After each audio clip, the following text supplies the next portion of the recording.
Hello everyone, welcome back to another video. I hope all you guys are doing must fine. So guys, as you all know कि PG regular में जो है वो आपका entrance नहीं होता है। डेट मीन्स की एमए, एमएससी और एमकॉम। लेकिन इसके अलावा जो अन्य सब्जेक्ट्स हैं, जैसे कि आपका ब्लिस है, बीएफए है, एलएलएम है, एमएड है, इस तरह के जो सब्जेक्ट्स हैं आपके, उसमें जो है वो आपका एंट्रेंस टेस्ट होता है। तो आप लोगों को पता ही होगा कि इसका जो है एंट्रेंस का डेट जो है वो बढ़ा दिया गया है। तो इसमें जो है वो एंट्रेंस में आपसे क्या पूछा जाता है, इसका सिलेबस क्या है, कौन से सब्जेक्ट से कौन से सेक्शन से जो है वो ज़्यादा क्वेश्चन पूछे जाते हैं, वाइवा टेस्ट होता है कि नहीं होता है। तो तमाम जो इसके सिलेबस से रिलेटेड है, एंट्रेंस से रिलेटेड है, जितने भी सब्जेक्ट्स हैं यहाँ पे मैं आपको यहाँ पे बताने वाला हूँ, डिस्कस करने वाला हूँ। तो वीडियो में बने रहिएगा। जो भी स्टूडेंट्स हैं आप लोग यहाँ पे थोड़ा सा ध्यान दीजिएगा, ठीक है। ऑफिशियल वेबसाइट पे आ चुके हैं आप लोग ने फॉर्म भरा होगा तो आप लोग को पता ही होगा कि यहाँ से यहाँ पे ऑफिशियल वेबसाइट पे जाएंगे और sign up for new application form में आ जाना है। और इसमें जो है वो हम लोग को कोर्स अप्लाइंग फॉर में सिंपली जाना है। तो यहाँ पे हम लोग जो है कोई भी सब्जेक्ट चूज़ कर सकते हैं और इसी में आपको पता चलेगा कि आपका जो है वो एंट्रेंस में जो है वो क्या क्या सिलेबस आने वाला है। एंड आई होप कि आपने वो सब्जेक्ट्स देखा भी होगा। फिलहाल अभी जो है हम लोग ब्लिस का देख रहे हैं, लाइब्रेरी इंफॉर्मेशन साइंस का, जिसमें कि आपको कहा गया है कि 1 साल का कोर्स है जिसमें 2 सेमेस्टर होंगी, ठीक है। उसके बाद जो है इसमें मिनिमम क्राइटेरिया जो है वो आपका बैचलर डिग्री में होना चाहिए 45%, ठीक है। ये मिनिमम क्राइटेरिया है। फिर पैटर्न क्या है? पैटर्न इसमें यह है कि आपका जो मेरिट लिस्ट प्रिपेयर होगा वो आप कह सकते हैं कि ओपन कॉम्पिटेटिव एग्जामिनेशन से होगा और उसके followed by counselling viva voice, viva भी होगा इसमें। तो इस तरीके से जो है आपका कह सकते हैं कि bachelor in library information science में इस तरीके का होगा। आप ग्रेजुएशन के बाद ही जा सकते हैं, इसमें 12th के बाद नहीं जा सकते हैं, ठीक है। तो ऐसे ही हम लोग और भी सब्जेक्ट्स वगैरह वन बाय वन सबका जो है वो हम लोग देखेंगे। चलिए, इसका जो है मास्टर कोर्स है, एमलिस कह सकते हैं इसको। इसमें जो है वो आपका 1 साल का कोर्स होता है, master in library information science इसका फुल नेम है। 1 साल का 2 सेमेस्टर होगा बैचलर। इसमें आपकी डिग्री होनी चाहिए, किस में होनी चाहिए? तो वो ब्लिस में ही होनी चाहिए। डेट मीन्स की बैचलर इन लाइब्रेरी साइंस में। इसमें मिनिमम क्राइटेरिया जो जनरल कैटेगरी के लिए है वो 50% है और SC ST के लिए 45% है।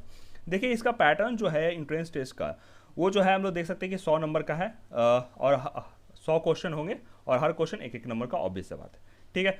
इंट्रेंस टेस्ट भी followed by the viva voice. इसके बाद जो है वो आपका मतलब 25 नंबर का जो है वो आपका वाइवा टेस्ट होगा। इसमें कुछ सवाल पूछे जाएंगे आपसे और उसके बाद मेरिट लिस्ट जो है वो प्रिपेयर की जाएगी, ठीक है। इसमें जो है वो इंट्रेंस टेस्ट को जो है आपको देना होगा और इस प्रकार से जो है वो आपका मेरिट लिस्ट यहाँ पे बनेगा। 25 नंबर का आपका वाइवा भी होगा, ठीक है। आई होप कि ये सारी जो बातें हैं क्लियर आउट हो रही होंगी। और इसके बाद जो है और कुछ सब्जेक्ट्स हैं, वन बाय वन हम लोग देखने की कोशिश करेंगे। इसके बाद जो है हम लोग चलिए LLB का ही देख लेते हैं। आप लोगों को पता भी होगा, मैं कई सारे वीडियोस इस पे बना चुका हूं और इसमें जो है कहा जाता है कि 50 मार्क्स का जो है वो आपका कह सकते हैं जीके है, 25 आपका करंट अफेयर्स है, 25 लीगल एप्टीट्यूड है।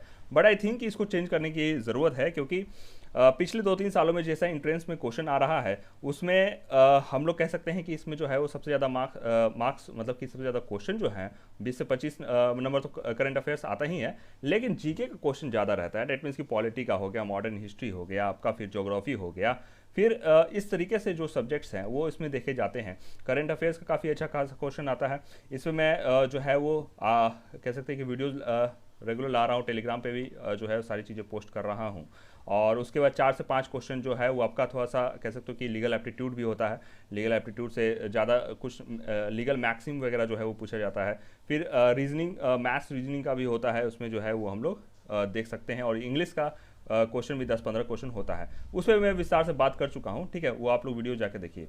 देखिए, इसका मास्टर कोर्स जो है वो LLM है, जिसमें 2 साल का LLM यहाँ पे मौजूद है। 45% आपका कह सकते हैं कि चाहिए इसमें। और देखिए यहाँ पे इसका जो इंट्रेंस का सिलेबस है थोड़ा सा यहाँ पे पेचीदा है, आपको थोड़ा सा आराम से समझने की आवश्यकता है जो भी स्टूडेंट्स हैं। एंड आई होप कि आपको पता भी होगा, लेकिन फिर भी एक बार मैं जो है वो यहाँ पे क्लियर कर देता हूँ। ऑब्जेक्टिव 50 नंबर का और सब्जेक्टिव 50 नंबर का। ऑब्जेक्टिव में 50 MCQs होंगे 1 नंबर के और सब्जेक्टिव में 50 मतलब कि 5 क्वेश्चन होंगे, हर क्वेश्चन जो है वो 10-10 नंबर का होगा, ठीक है। इसके बाद जो है वो आपका क्वेश्चन जो है हिंदी इंग्लिश दोनों लैंग्वेज में रहेगा और आप जो है रिटन दोनों लैंग्वेज में लिख सकते हैं। पेपर 1 और 2 में होगा, जिसे 50-50 नंबर का, जैसे कि मैंने कहा। उसके बाद जो है वो आपका कह सकते हैं कि जो आपका 50 नंबर का कह सकते हैं एमसीक्यूज जिससे आएगा, जो पेपर 1 होगा, उसमें से कह सकते हैं कि इसमें 5 सब्जेक्ट होंगे। 5 सब्जेक्ट से जो है वो आपको अप्रॉक्सीमेटली कह सकते हैं कि 10 क्वेश्चन पूछे जाएंगे 5 सब्जेक्ट से। ठीक है, तो इसमें जो है वो कौन कौन से सब्जेक्ट्स है वो थोड़ा सा मैं आपको बता दूँ। जूरिस्प्रूडेंस है, आपका कॉन्स्टिट्यूशन है, फिर उसके law of evidence and procedure है, फिर उसके बाद जो है आपका लॉ कॉन्ट्रैक्ट और इंटरनेशनल लॉ है। ठीक है, तो इन 5 सब्जेक्ट से जो है वो आपके 10 नंबर के जो है वो क्वेश्चन पूछे जाएंगे। टोटल कितना हो गया? 50 नंबर का। ठीक है, फिर उसके बाद जो है वो आपका कह सकते हैं कि इसका पेपर 2 जो है, इसमें पेपर 2 में जो है हम लोग कह सकते हैं कि 50 नंबर का जो है वो आपका सब्जेक्टिव है। डेट मीन्स कि आपको रिटन में जो है वो आंसर लिखनी होगी। ठीक है, यहाँ पे थोड़ा सा ध्यान दीजिएगा। यहाँ पे आपको आपके जो है वो टोटल नंबर ऑफ जो सब्जेक्ट्स जिससे पूछे जाएंगे 50 मार्क्स के, उसमें जो है वो आपका टोटल 5 सब्जेक्ट से, इसमें भी 5 सब्जेक्ट से पूछे जाएंगे। जैसे कि अभी मैं समझा देता हूँ। जैसे कि ये 5 एरियाज़ जो हैं वो इसमें भी है, जिसमें कि हर डिपार्टमेंट से, जैसे कि हर सब्जेक्ट से, जैसे फैमिली लॉ है, इन्वायरमेंटल लॉ है, आपका लॉ ऑफ टॉर्ट्स है, इंटेलेक्चुअल प्रॉपर्टी है, एडमिनिस्ट्रेटिव लॉ है। तो इस तरीके से हर क्वेश्चन में जो है वो आपके हर सब्जेक्ट से 2-2 क्वेश्चन होंगे। उसमें से आपको सिर्फ एक ही अटैम्प्ट करना है। अभी मैं क्वेश्चन पेपर भी आपको आगे दिखाऊंगा किस तरीके से पिछले सर क्वेश्चन आए थे। ठीक है, फैमिली लॉ में हो गया। तो फैमिली लॉ में क्या होगा कि ऊपर जो है वो आपका फैमिली लॉ सेक्शन ABCD ऐसे करके होगा, फिर उसके नीचे फैमिली लॉ होगा, सब्जेक्ट का नाम होगा, उसके नीचे 2 क्वेश्चन होंगे। 2 क्वेश्चन में से कहा जाए कि आप जो है वो किसी एक ही का क्वेश्चन जो है वो अटैम्प्ट कीजिए। इसी प्रकार आप जो है वो सभी सब्जेक्ट से, जैसे कि इन्वायरमेंटल लॉ है, लॉ ऑफ टॉर्ट्स है, इंटेलेक्चुअल प्रॉपर्टी है, आपका एडमिनिस्ट्रेटिव लॉ है, इससे 2-2 क्वेश्चन आएंगे। उसमें से आपको एक एक क्वेश्चन जो है वो टच करना है। सारे क्वेश्चन जो है वो 10-10 नंबर के होंगे। डेट मीन्स कि 5 क्वेश्चन अटैम्प्ट करना है, वो भी आपका 50 हो गया। डेट मीन्स कि 50 + 50 आपका हो गया 100। ठीक है, यही जो है यहाँ पे मैं बता रहा हूँ कि आपका जो है वो क्वेश्चन नंबर 1, 2 रहेगा ऐसे करके, उसमें से आपको जो है एक सेलेक्ट करना है। इसके बाद जो है टेलीग्राम चैनल से भी आप जाकर जो क्वेश्चन को है देख सकते हैं। यहाँ पे आप लोग देखें AK रंजन है, और इसमें जो है वो आप मीडिया फाइल में जाएंगे तो आपको सारे जो डॉक्यूमेंट्स वगैरह है वो मिल जाएंगे। और रिसेंटली जो है मैंने अभी आप जाओगे तो दिख जाएगा कि यहाँ पे क्वेश्चन मैंने जो है वो शेयर किया है। आपको जो है ये LLM एंट्रेंस सब्जेक्टिव का क्वेश्चन पेपर है। देखिए 50 का जो है वो MCQ जो मतलब पूछे जाते हैं वो जमा हो जाता है, इसलिए यहाँ पे मौजूद नहीं है। ठीक है, तो जैसा कि मैंने आपको शुरू में समझा रहा था कि यहाँ पे जो है वो आपका 50 नंबर का जो है वो आपका दिखेगा।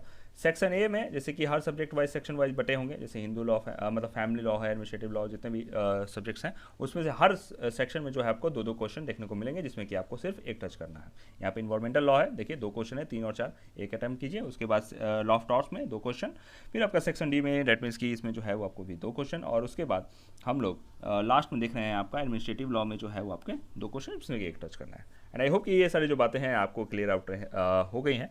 अगर इसके बाद अगर आपका कोई डाउट रहता है तो आप लोग बताइएगा, इस पर विस्तार से हम लोग और बात करेंगे। ठीक है, आगे बढ़ते हैं। आगे बढ़ने के क्रम में जो है वो हम लोग नेक्स्ट सब्जेक्ट जो है वो देख रहे हैं, वो आपका BFA का है। BFA जो है वो आपका 4 साल का होता है, इसमें 8 सेमेस्टर होंगे। इसमें +2 में जो है वो आपका मैक्सिमम कह सकते हैं कि +2 के बाद ही जा सकते हैं। ठीक है, इसमें जो है वो आपका 45% जो है मिनिमम जो है मतलब मार्क्स होना चाहिए। ठीक है, और मैक्सिमम एज लिमिट जो है वो 25 ईयर्स जो है वो बताए गए हैं। ठीक है, तो इसके बाद जो है हम लोग आपका इंट्रेंस का पैटर्न देख लेते हैं कि किस तरह का होता है। इसमें जैसे कि टेस्ट जो होगा आपका वो 3 पेपर में होगा। ठीक है, 3 पेपर होगा, और 3 पेपर जो है वो 2 शिफ्ट में होंगे। कैसे होंगे वो मैं आगे समझाऊंगा। पहला जो टेस्ट है वो आपका मेमोरी ड्राइंग है, वो उसमें आपका 35 नंबर का होगा, 35 नंबर का। सेकंड में स्टिल लाइफ करके है 35 मार्क्स का, और तीसरा जो है जनरल एप्टीट्यूड होगा, ये MCQs होगा आपका 30 मार्क्स का। ठीक है, तो जो भी BFA के स्टूडेंट्स हैं वो इससे रिलेट कर पा रहे होंगे। इसके बाद जो है वो जैसे कि मैंने कहा कि जो टेस्ट है वो आपका 2 सिटिंग में कंडक्ट करवाया जाएगा। तो यहाँ पे ध्यान दीजिएगा, कंफ्यूज नहीं होना है कि 2 सिटिंग कहा गया है और 3 पेपर है। तो सिटिंग 1 में पेपर 1 और 2 होगा, जिसमें कि आपका कह सकते हैं कि मेमोरी ड्राइंग और आपका एक स्टिल लाइफ हो गया। ठीक है, सेकेंड सिटिंग अच्छा, ये पेपर 1 और 2 जो होगा वो आपके 3 घंटे की होगी, लेकिन सेकेंड सिटिंग जो है वो आपका जनरल एप्टीट्यूड वाला 30 मिनट ही दिएंगे। 30 MCQs जो है वो आपको मिलेगा। किस बेसिस पे, किस टॉपिक्स पे होंगे? तो आर्ट एंड कल्चर, मतलब आर्ट कल्चर हिस्ट्री, आपका बेसिक साइंस और करेंट अफेयर्स भी होंगे। तो ये थोड़ा सा आप लोग देख लीजिएगा। ठीक है, तो ये 4 मतलब 3 आपके जो है वो कह सकते हैं कि पेपर हैं, इसमें से पूछे जाएंगे, और 2 शिफ्ट में होंगे। तो जो भी स्टूडेंट्स हैं आप जो है इसकी तैयारी जो है वो करते रहिएगा। और इंटरेस्ट वगैरह अगर आएगा तो यहाँ पे मैं आपको सूचना दे दूंगा। चलिए इसके बाद जो है और कुछ सब्जेक्ट्स जो है हम लोग देखेंगे। देखिए कई सारे सब्जेक्ट्स हैं, आप अपने सब्जेक्ट्स भी जो है वो ऐसे जाकर देख सकते हैं। और इसमें जो है वो मैंने स्किप कर रहा हूँ आपका जो डिप्लोमा का है वो, ठीक है, तो वीडियो काफ़ी लंबा हो जाएगा। लेकिन यहाँ पे एमएड का है, एमएड का 2 साल का कोर्स है, इसमें 4 सेमेस्टर होंगे। और इसमें जो कहा गया है कि एटलीस्ट जो है आपका 50% होना चाहिए कि इसे आपके किस में आपका बीएड हो गया, बीएससी, बीएड, आपका जो है वो डीएलएड वगैरह जो है, इसमें जो है वो आपका 50 मार्क्स होना चाहिए। ठीक है, इसमें जो कहा गया है कि आपका पैटर्न क्या होगा एंट्रेंस का, इसमें कहा गया कि 100 नंबर का होगा, 100 मार्क्स का होगा। ठीक है, और इसमें ऑब्जेक्टिव क्वेश्चन होंगे 100 नंबर के, 100 क्वेश्चन होंगे एक एक नंबर के। और ये बेस होगा आपका, कोर होगा foundation paper of current BEd programme जो पटना यूनिवर्सिटी का है। तो यहाँ से जो है ऐसे क्वेश्चन जो है वो आपसे पूछे जाएंगे। चलिए बढ़ते हैं आगे। बढ़ने के क्रम में जो है वो हम लोग आगे जो सब्जेक्ट देखने की कोशिश करेंगे। इसमें जो है वो आपका यहाँ से अपने master in computer application, that means कि एमसीए का 3 साल का कोर्स है। और इसमें जो है वो आपका बीसीए में कहा जा रहा है कि कह सकते हैं कि विथ एटलीस्ट आपका जो है 45% होना चाहिए कंप्यूटर एप्लीकेशन में। और इस तरह के और भी जो डिटेल्स दिए हुए आप लोग पढ़ सकते हैं। ठीक है, बढ़ते हैं हम लोग जी। इसमें जो है वो क्या आपका एंट्रेंस टेस्ट में जो है वो पूछेगा, उसके क्रम में इसमें जो 100 नंबर का आपका जो है एमसीक्यू होगा, इसमें कि आपके 4 सेक्शन देखने को मिलेंगे। सेक्शन ए में जो है मैथमेटिक्स है 30 नंबर का, फिर सेक्शन बी में जनरल एप्टीट्यूड 25 नंबर का, और उसके बाद जो है वो आपका इंग्लिश है वो 20 मार्क्स का। और उसके बाद सेक्शन डी कंप्यूटर में आपका 25 मार्क्स का 25 क्वेश्चन होंगे। ठीक है, इस तरीके से जो है वो आप लोग इस पर स्क्रीन पे देख सकते हैं। ओके गाइज, यहाँ पे हम लोग master of business administration, date means की एमबीए का देख रहे हैं, 2 साल का कोर्स है। इसमें जो है वो आप लोग देख सकते हैं कि आपका ग्रुप डिस्कशन होगा आपका इसमें 100 नंबर का। और इसमें जो है वो पर्सनल इंटरव्यू भी जो है वो आपका कहा जा रहा है कि 100 नंबर के हैं। तो इसमें जो है वो आपका मैथ का स्कोर जो है वो इस पर कह सकते हैं इस प्रोग्राम के लिए वैलिड किया जाएगा। ये जो मंथ्स वगैरह हैं वो आप लोग अपने स्क्रीन पे देख सकते हैं। आगे बढ़ते हैं। वेल गाइज, यहाँ पे जितने भी मेन सब्जेक्ट्स वगैरह थी जिसके बारे में आप सभी का क्वेश्चन वगैरह आते रहता है, इस पर मैंने यहाँ पे डिस्कस जो है वो कर दिया है। और इसके बाद भी यहाँ पे आपका कोई सब्जेक्ट जिसे आपने अप्लाई किया है और यहाँ पे मैं डिस्कस नहीं कर पाया हूँ, वीडियो थोड़ा सा लंबा हो रहा है, इसलिए जो है इसको जो है हम लोग थोड़ा सा यहाँ यहीं तक रखेंगे। ठीक है, तो इसमें जो है वो आप लोग अपने वेबसाइट पे जाकर यहाँ पे देख सकते हैं। एंड आई होप कि आपने देखा भी होगा और आप अपनी तैयारी भी कर रहे होंगे। ठीक है, और जिस तरह की रही ये बातें, कई सारे स्टूडेंट्स का सवाल रहता है। ठीक है, न्यू स्टूडेंट्स जो आते हैं उनको जो है इसके बारे में थोड़ी बहुत जानकारी नहीं होती है, इंट्रेंस कैसे होता है, क्या पूछा जाता है। सो यहाँ पे वही सब जो बातें हैं यहाँ पे मैंने आपके साथ डिस्कस करने की कोशिश की। आशा करता हूँ ये वीडियो आपको अच्छा लगा होगा। मिलते हैं नेक्स्ट वीडियो में। Bye bye, see you.